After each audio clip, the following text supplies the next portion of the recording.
Tuwing tagsibol, si Vladimir Putin ay nagdaraos ng isang pagtitipon na pinapanood ng buong mundo. Kabilang sa mga bisita ay mga lider, ministro, bilyonaryo, 20,000 tao mula sa mahigit 130 bansa, lahat ay inimbitahan sa lungsod kung saan siya ipinanganak. At lahat sila ay naroon para marinig ang isang pangungusap. Malakas ang Rusya, hawak ng Rusya ang sitwasyon. Ngayong taon, dumating ang mga bisita. At ang una nilang nakita ay hindi ang malakas na Rusya. May nakita silang isang haligi ng maitim na usok na umaangat sa itaas ng lungsod. А это как оно так? Ты увидел, как это началось?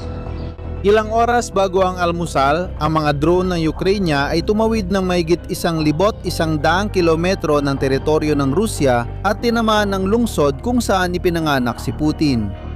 Eksaktong sa tanging araw ng taon na nakatutok dito ang buong mundo.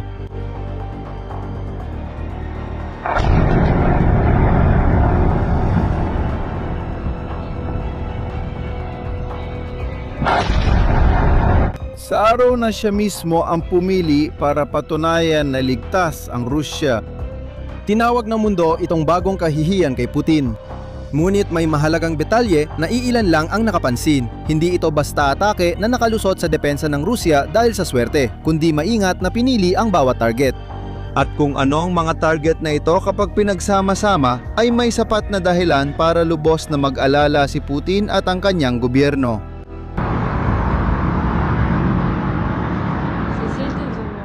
Para maintindihan ang dahilan, tingnan kung ano ang nasunog noong umagang yon. At ang unang target ay marami nang nasabi. Pero bago yon, sasabihin ko muna kung anong araw yon. Dahil ang nangyayari sa St. Petersburg ay hindi ordinaryong kaganapan. Ito ang pandaigdigang pangkabuhayang forum ng St. Petersburg. Isipin mo ito bilang bersyong Ruso ng Davos. Ang taunang pagpupulong sa Switzerland na nagsasama ng mga lider ng gobyerno, bangkero at malalaking mamumuhunan. Taon-taon, ginagamit ng Russia ang entabladong ito para ipakitang isa pa rin silang malaking kapangyarihan, sulit mamuhunan at di bumagsak sa kabila ng mga parusa. Hindi naman labis sabihing personal na selebrasyon ito ni Putin. Ang forum ay ginanap sa ilalim ng kanyang patronahe mula 2006. Siya ang nagsasara ng kaganapan, palaging may malaking talumpati sa pangunahing sesyon. At ngayong taon, nakatakda ang talumpati 2 araw matapos ang pag-atake. Ang Saudi Arabia, ang panauhing pandangal. May kinatawan mula sa White House ni Trump na nagkumpirmang dadalo sa mga manonood. Kaya isipin mo ang pagpili ng tamang sandali. Pinili ng Ukraine ang araw kung kailan si Putin ay may pinakamaraming banyagang mata sa kanyang lungsod. Mukhang isang pang-aasar lang, pero igit pa yon doon. At may isang bagay na kailangan mong malaman. Para maintindihan mo kung gaano ito kalaki, hindi basta-basta nangyari ang pag-atake nyon. Isang araw bago yon, nagpakawala ang Rusya ng mahigit 600 drone at misil sa mga lungsod ng Ukraine na pumatay ng mahigit 20 tao kabilang ang mga bata. Ang St. Petersburg ang sagot ng Ukraine at ito ay isang kahanga-hangang sagot. Unang target ang oil terminal, mga 16 na kilometro mula sa sentrong pagdarawsan ng forum. Narito ang unang bagay na dapat mong maunawaan. Para sa Rusya, ang langis ay hindi lang basta langis. Dito kinukuha ang perang pambayad sa digmaan. Dito rin galing ang karamihan ng pondo para sa mga misil, sundalo at tangke.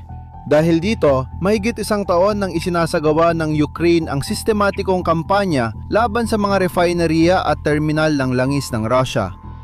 Nakakatakot ang mga numero para sa Russia.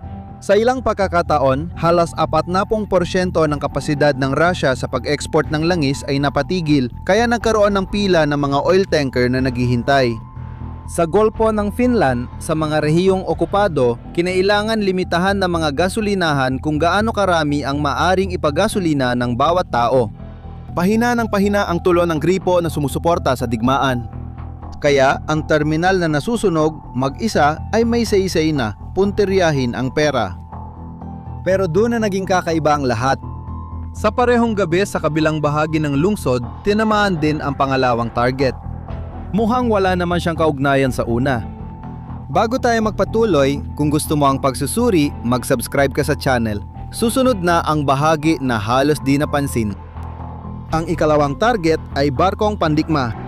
Isang corvette ng Russia na tinatawag na Boyki, tinamaan sa loob ng naval base ng Kronstadt na matatagpuan mismo sa bungad ng St. Petersburg.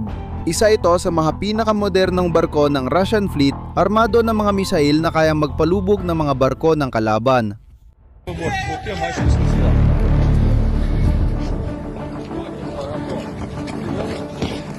Sa una, parang walang sense, di ba? Bakit gagastusin ang mahahalagang drone sa isang barkong nakahinto lang sa base sa kabilang bahagi ng syudad, malayo sa terminal ng langis? Dalawang magkaibang target yan. O kaya, ganun ang itsura nila. Pero heto ang koneksyon na magbabago ng lahat. Ang korbetang Boyki ay bahagi ng planong nagpoprotekta sa langis ng Rusya sa dagat. Ganito ang sistema. May fleet ng oil tanker ang Rusya na tago ang pagkakakilanlan. Lumang barko na may banyagang bandila at peking rehistro para makaiwas sa angsyon sa pagbenta ng langis. Kilala ito bilang Ghost Fleet. Ang mga barkong Pandigma tulad ng Boyki ay nag-e-escort at nagpoprotekta sa mga oil tanker na ito.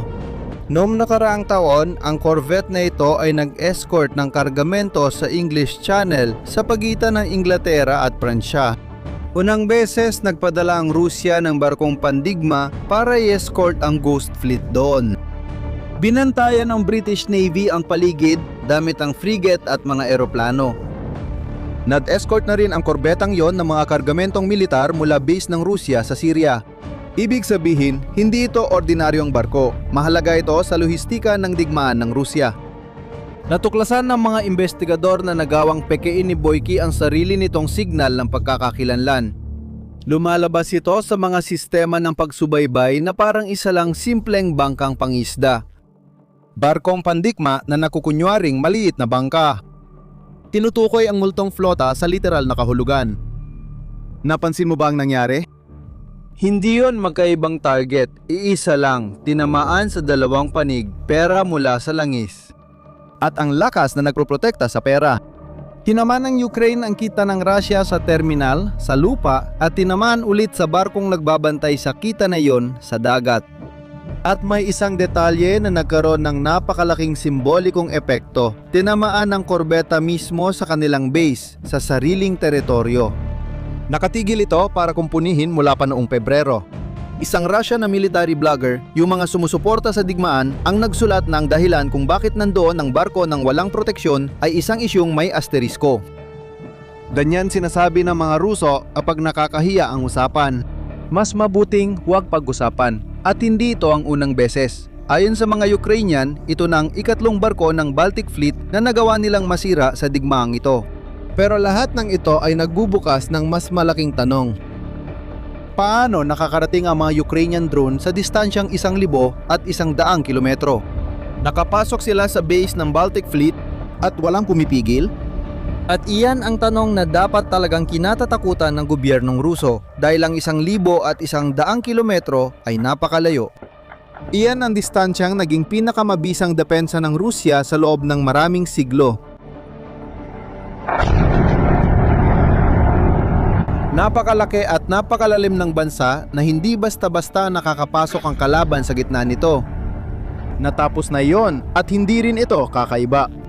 Ilang linggo bago nito, tinamaan ng mga drone ng Ukraine ang base ng impapawid ng Shagol sa rehiyon ng Chelyabinsk sa kabundukan ng Ural na mahigit 1,700 kilometro mula sa hangganan.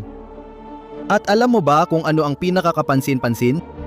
Ang rehiyong iyon sa kabila ng Ural ay palaging itinuring na masyadong malayo para maabot. Hindi kayang galawin. Pero nagawa ng Ukraine na makarating doon ng kanilang mga drone at napinsala ang ilan sa pinakamoderno at pinakamahal na mga fighter jet ng Rusya. Paulit-ulit ang petan, palalim ng palalim.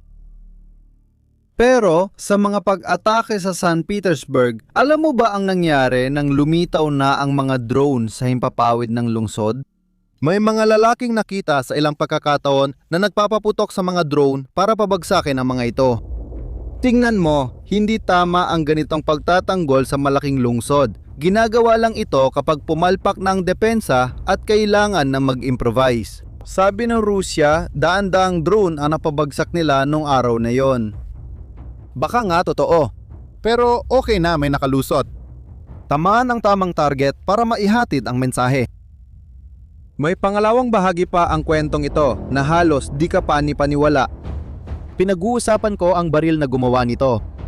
Ang mga long-range drone na gamit ng Ukraine na yon ay halos impresyon ng karaniwang kotse bawat isa.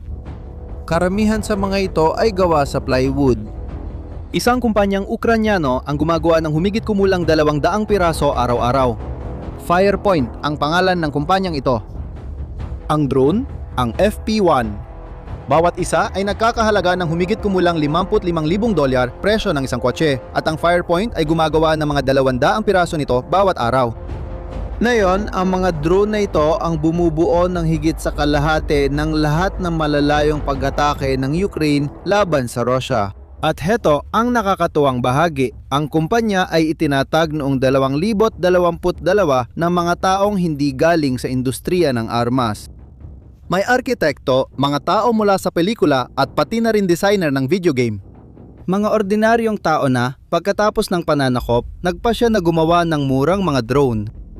Ngayon, kabilang sa mga consultant ng kumpanya ay walang iba kundi si Mike Pompeo, dating kalihim ng Estado ng Estados Unidos na tinatawag ang Firepoint na isang malaking pagbabago.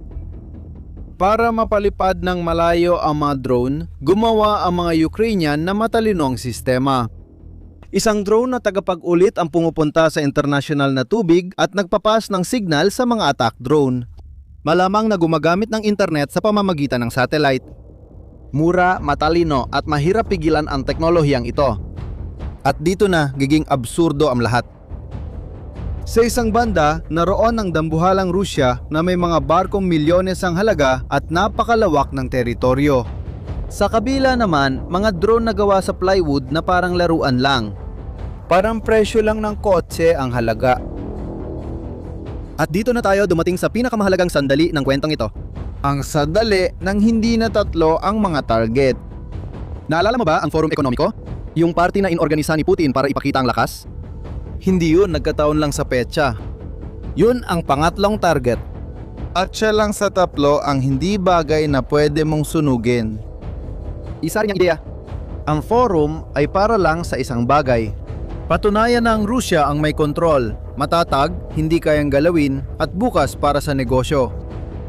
Aayat si Putin sa entablado 2 araw pagkatapos ng personal para ibenta mismo ang imaheng iyon sa buong mundo. Sinabi na mismo ng tagapagsalita ng gobyerno ng Rusya na ang talumpati ay magpo-focus sa ekonomiya pero papasok din ang politika. Dahil sa mga salita niya na yon, wala ng purong ekonomiya. Ibig sabihin, magkaugnay na ang ekonomiya at digmaan.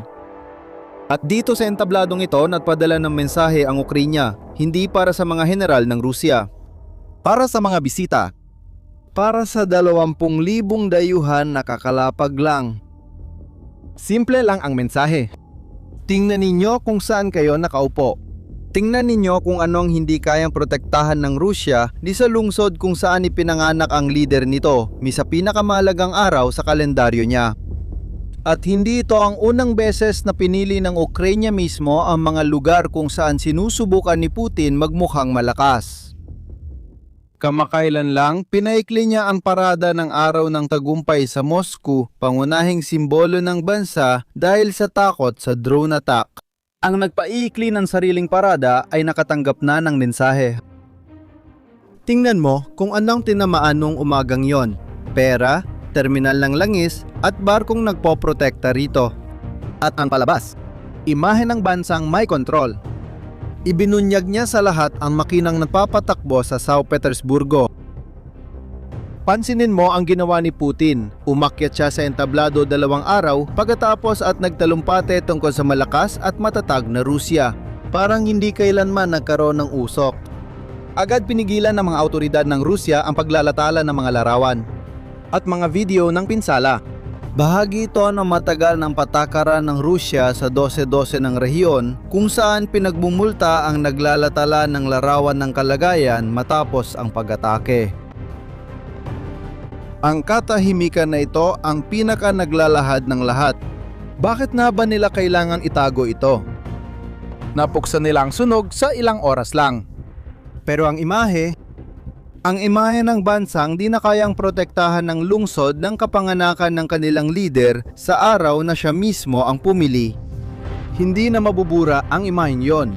At ayon ang totoong target, hindi ang langis, hindi ang barko.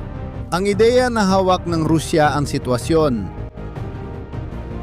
Bawat buwan, mas malalim, mas mura at mas marami nang napupuntahan sabay-sabay ang mga drone.